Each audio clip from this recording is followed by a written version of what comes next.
उसमें आ जाएं आप, अब उसमें आ जाएं आप के अमाल के हिसाब से जो हमें अवाम को असल सबसे कमज़ोर अजाब कब्र का क्या है? सबसे कमज़ोर हदीस पाक में हुज़ूर ने फरमाया एक कब्र के पास से गुजरे और फरमाया इन दोनों पर अजाब हो रहा है, और तुम ये ना समझो जो तुम्हारे नज़दीक बहुत बड़े गुनाह हैं उन पर अजाब हो रहा है, ऐसा नहीं हो रहा, बल्कि इनमें से एक शख्स था जो पेशाब के छींटों से नहीं बचता था, नापाकी की वजह से, यानी तहारत कितनी ज़रूरी है, और एक वो शख्स था जो गीबत और चुगली किया करता था, इस बुनियाद पर अजाब, लड़ाई कराता है लोगों में, और लड़ाई कराता। तो लिहाजा हमें अपने यानी कि अमाल बाकी पूरे थे, एक एक, जी हाँ, नमाज़ें पूरी थी, रोज़े पूरे थे, ज़कात पूरी थी। इमाम गज़ाली ने मुकाशफतुल कुलूब में लिखा है कि एक दफ़ा हुज़ूर इस्लाम जा रहे थे तो दो बकरियां आपस में सींग लड़ा रही थी, वल्लाहु आलम यह रसूलुल्लाह के बारे में, यह गालिबन कोई बनी इसराइल का कोई किस, तो उन्होंने कहा जिस तरह ये दो बकरियां सींग लड़ा रही हैं ना, तो क़यामत के दिन जिसने पहले सींग मारा वो बताएगी कि पेशकदमी ज़्यादती की तरफ किसने की थी। ये हदीस भी मौजूद है कि इस रिवायात इस नौयत की जवाबदेही है, और कब्र पुकार पुकार के कहती है कि मैं या गड़ा हूँ या जन्नत का घर हूँ, तो क्या तुम मुझे भूल गया? यानी कि दो एक्सट्रीम्स होगी कब्र, या जन्नत होगी या दरमियानी कोई चक्कर नहीं। यहाँ एक चीज़ जो मैं अर्ज़ कर रहा था दरमियान, वो भी सवाल आ जाता है। हज़रत ईसा अलैहिस्सलाम का ये वाक़या है, या ख़ुद रसूल खुदा सल्लल्लाहु अलैहि वसल्लम के ज़माने का भी एक वाक़या है। हज़रत ईसा अलैहिस्सलाम का वाक़या मशहूर है। दो वाक़े हैं उनके। एक तो यह है कि एक कब्र के पास से गुजर रहे थे तो अपने हवारियों से कहा कि जल्दी से गुजर जाओ जी। पूछा गया क्यों? कहा इस पर अज़ाब कब्र नाज़िल हो रहा है। जब थोड़ी देर वो वापस लौटे तो कहा ठहरो, इस पर फातिहा पढ़ो, इसके लिए दुआ करो। कहा अब ये क्या हुआ? अभी थोड़ी देर पहले गुजरे तो अब यह कहा कि ये जब आया था दुनिया से तो उस वक्त इसकी बीवी हामला थी, खुदा ने इसको बेटा दिया, आज उसका बेटा मकतब में गया, आज उसने बिस्मिल्लाहिर्रहमानिर्रहीम पढ़ा है, तो खुदा ने फरमाया इसका बेटा तो मुझे रहमान और रहीम माने और मैं इसको अजाब दूँ, तो लिहाजा खुदा ने इसे अजाब कब्र साकित कर दी है। दूसरी बात अज़ाब कब्र कितनी देर तक होता रहता है? बिलाल भाई हर बंदे के अमाल की वजह से, अमाल के। दूसरी चीज़ हज़रत सदका के हवाले से एक खातून जा रही थी, ईसा अलैहिस्सलाम फरमाते हैं इसको जाते ही इसकी मौत वाक़ई हो जानी है।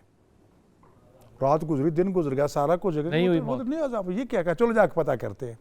जब वहाँ पहुँचे तो पता किया कि बीबी तू खबर ये थी, तो जब उसका बिस्तर खोला गया तो उसमें से नाग निकला। खातून को रात को क्या काम किया कि हाँ ये सारे खाने पर मसरूफ़ थे, एक साहिल ने आके सवाल किया, मैंने अपनी रोटी उठा के उसको सदका कर दी। फरमाया ये जो तुमने सदका किया इससे तुम्हारी मौत को टाल दिया है जी। तो इसका मतलब ये सदक़े के साथ मौत भी टल सकती है और ये आमाल भी। दूसरी बात जो आ रही है हमारी, जिसमें शायद यकीनन इख्तिलाफ भी बात आप करती हैं कि क्या मरने के बाद मेरा फातिहा पढ़ना या मेरा दुआ करना मुर्दे को फ़ायदा पहुँचाता के ऊपर कोई इख्तिलाफ नहीं जी। तब दुआ जब पहुँचाती है, फ़ायदा पहुँचाती है, तो उससे अज़ाब कब्र भी साकित हो सकता है, उसके दर्जात की बुलंदी का बायस भी बन सकता है। तो ये सारी चीज़ें फातिहा का जो इख्तिलाफ है ना वो ये है कि फातिहा मैं पढ़ूँ और मैं कहूँ इसका सवाब इसको मिले, ये इख्तिलाफ है। दुआ तो हम कैसे होता है? फातिहा मैं पढ़ूँ तो सवाब नहीं मिलेगा? अब मैं कहूँ कि मैंने नेक अमल किया इसका सवाब उसको मिलेगा। नेक औलाद जो कैसे मिलता है? हाँ, दुआ से कि अल्लाह ताला उसकी मगफिरत फरमा दे। तो ये दुआ नहीं मांगी जा सकती कि जो मैंने फातिहा पहुंचे इसका सवाब उसको मिले? सदका जारिया, औलाद साले, वही चीजें, इन चीजों के हम कायल हैं। तो फिर कायल बात वही है ना, काम औलाद साले करे सवाब उनको सिर्फ जुज़वी है। देखिए हम माली सदका सारा मैयत की तरफ से करने का आपको माली सदका, आप कोई भी नेक काम करें उस नेक काम से एक अजर जनरेट होता है। हाँ, आप मेहनत करते हैं, आपको कमाई होती है, वो कमाई मैं जेब में रख लूं या मैं कहूं यार ये आप भी थोड़ा सा माली सदके का तो डॉक्टर साहब इख्तिलाफ ही। अब उसमें ये है तो किस चीज का इख्तिलाफ है? बदनी इबादत का इख्तिलाफ है। एक मिनट है, पहले इख्तिलाफ नहीं, बदन की तरफ ही आ जाए, बदन की तरफ एक मिनट सुन लें।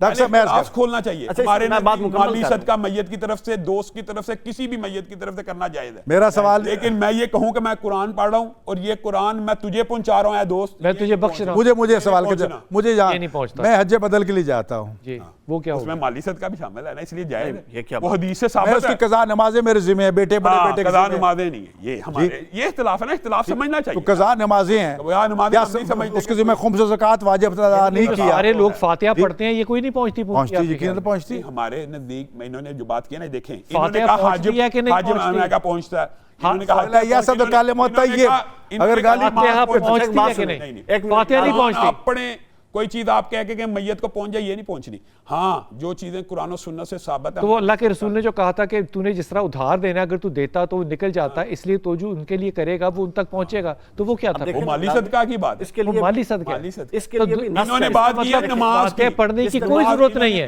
आपके यहाँ फातिहा पढ़ने की कोई जरूरत नहीं है, हमारे नजदीक दुआ उसके मुतबादिल है ना।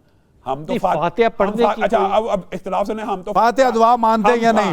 हम फातिहा को, अब बात ये जो इनका सवाल के ये आप तो फातिहा को मानते हैं, दुआ इसलिए आमीन कहते हैं। हम फातिहा को दुआ की इब्तदाइया मानते हैं। ये देखिए मेरी बात बात समझ सुनिए, रहे देखें अभी यानी दुआ हम कहते हैं दुआ से कबल फातिहा और दुरूद पढ़ना चाहिए और फिर दुआ करनी चाहिए। अभी हम इस शाम चीज़ भाई पे अच्छा, फरमा जो रहे हैं। दुआ मांगी जा रही है, एक सेकंड, जो उर्दू में दुआ मांगी जा रही है उससे पहले आपने सूरह फातिहा और दुरूद पढ़ना है, ठीक है ना। अब सूरह फातिहा और दुरूद आप पढ़ रहे हैं और उसके बाद आप उर्दू में दुआ मांग रहे हैं, तो आप अरबी में मांग लें। उर्दू वाली पहुंच आप अरबी जाती में है, मांग लें। वो जो आपने अरबी वाली पढ़ी है वो नहीं पहुंचती। वो ये क्या मतलब है? उसके अंदर आप क्या कह रहे हैं, इहदीना सिरातल मुस्तकीम, अल्लाह मुझे सीधा रास्ता दिखा, बात सुनिए। कि उसको सीधा रास्ता दिखा। अपने लिए अजर लिया है, एक मिनट देखना। अपने लिए अजर अपने लिए लिया, कह रहे हैं, हाँ। अपने लिए कह रहे हैं कि उसके लिए कह रहे हैं। अपने लिए अजर लिया और उसको शामिल किया, ना आपके जन में देखिए, फर्क पड़ेगा ये उसको पड़ेगा। पड़ेगा। इस अगर बारीक अगर बात को- अगर अगर आप ये शाम भाई इस पे सुनिए। मानने को, अगर आप शाम- ईसाइयत के स्कूल, इसका मतलब रोजे को बख्शा नहीं जा अच्छा, सकता मुझे कि एक मैं बात अपने बताएं। रोजे किसी को मुझे बख्श एक बात बता, इस बारीक नहीं फर्क को बख्शा कायम जाएगा। करने के अगर लिए आप भी तो इस नस दरकार कुल्लिये पे है। आए तो वो कहाँ से रसूलुल्लाह की नेकियां पूरी उम्मत को जन्नत अपनी में मर्जी देंगे। है।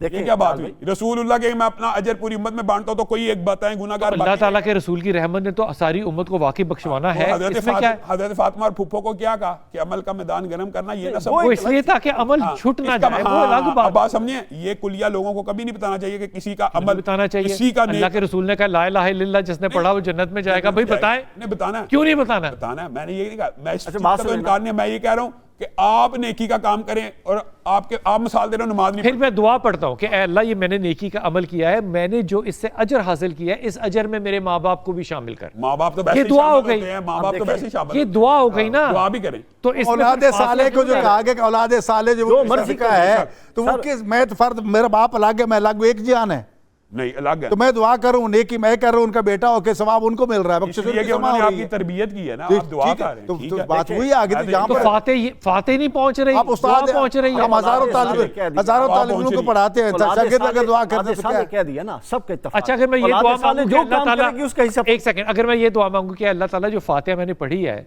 ये मैंने कुरान पढ़ा है, इसकी मैंने तलावत की है, इसका अजर मेरे माँ बाप को दे, अब पहुंची। बिल्कुल पहुंची, क्यों नहीं पहुंची? आपको आप मैं कहता हूं क्यों कि- ठुक गए मैं हैं? कहता हूं, मैं अब कहता हूं, मुझे एक बात इस तरह बताएं, अगर आप देखिए। पहुंचाना चाहते हैं तो वो भी सुन लेते हैं। देखिए वो मेरी बात कैसे? सुनिए, बहुत इसके लिए- अली अली को भी शामिल होने दे बेचारे को। इस तकसीम भाई के एक लिए मिनट, वो बारीक, किया, इस बारीक अल्लाह तकसीम के लिए भी दोनों कोई की नहीं नस समझ आ चाहिए। रही। इस एक- बारीक तकसीम के लिए भी कोई नस चाहिए, कहता हूं, दलील हाँ, मैं चाहिए, बताता हूं। जिसमें शाम भाई कह रहे हैं कि माली तो चली जाती है।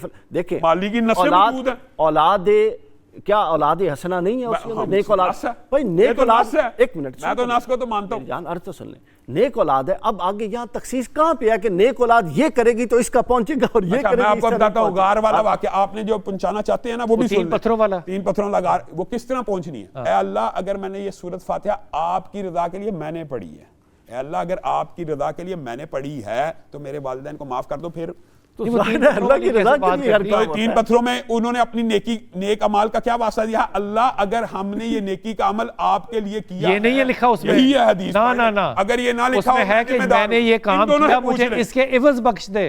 इन दोनों से पूछ रहे, अगर उसमें ये जुमला ना हुआ मैं जिम्मेदार हूं, ऐ अल्लाह अगर मैंने ये नेकी आपकी रजा के लिए की है तो पत्थर पीछे हटाएं। ये तो यार नहीं ये कहा रजा इसने। वाली बात मेरे जहन में नहीं हाँ, है। पूछ लें, ये हमारा इत्तेफाक मेरे- है ऐसे ही मेरे है। बुखारी जहन शरीफ की लेकिन इस मेरी हदीस बात के ऊपर। सुनिए, बुखारी की, भाई मेरे कोई जहन ऐसा काम है जो अल्लाह की रजा के अलावा ही बंदा करता है? नहीं, यार अगर वो अल्लाह कुरान की जो रजा पढ़ के रहा लिए है, ना एक किया होता तो वो दुआ करते सबसे बड़ा अल्लाह से इख्तलाफ क्यों? है ये कुरान खानी का सवाब नहीं पहुंचा। कुरान जो पढ़ रहा है वो अल्लाह की किताब ये समझ कहते के अल्लाह की रजा के इसका लिए मतलब पढ़ रहा इनके यहाँ कुरान का भी सवाब जो है वो आप किसी को नहीं दे सकते। है। नहीं देखिए, वो दरमियान में इनके यहाँ कुछ ट्रांसमीटर्स का इशू है। चलो बहरहाल जी, ये ना पहुंचाए हम नहीं, तक पहुंचाते हम असल बात है जो इत्तेफाक है वो ये है कि कुरान पढ़ना सवाब है, नेकी है, वो इसको डायरेक्ट समझते हैं कि पहुंच जाता है। मैं 3 दफा कुल हु अल्लाह पढ़ी और मैं कहूँ या अल्लाह ये कुल हु अल्लाह की 3 दफा जो कुरान पढ़ा है ये मेरे मैयत फलां को पहुंच जाए, ऐसे नहीं है। ऐसे नहीं, मैं ऐसे नहीं कह रहा कि उसको पहुंच जाए, ऐसे नहीं पहुंचता। ऐसे ही पहुंचाते ना हैं। ना ना ना ना। हाँ। इसमें तरमीम करें, आप कहें कि जनाब मैंने 3 दफा पढ़ा है, 1 दफा सूरह फातिहा पढ़ी है, इसका जो अजर और सवाब हाँ। अल्लाह तूने मुझे दिया है, फलां को भी दे इसको दे। इसमें मेरे उसको माँ भी बाप शरीक को भी इसमें शामिल कर ले।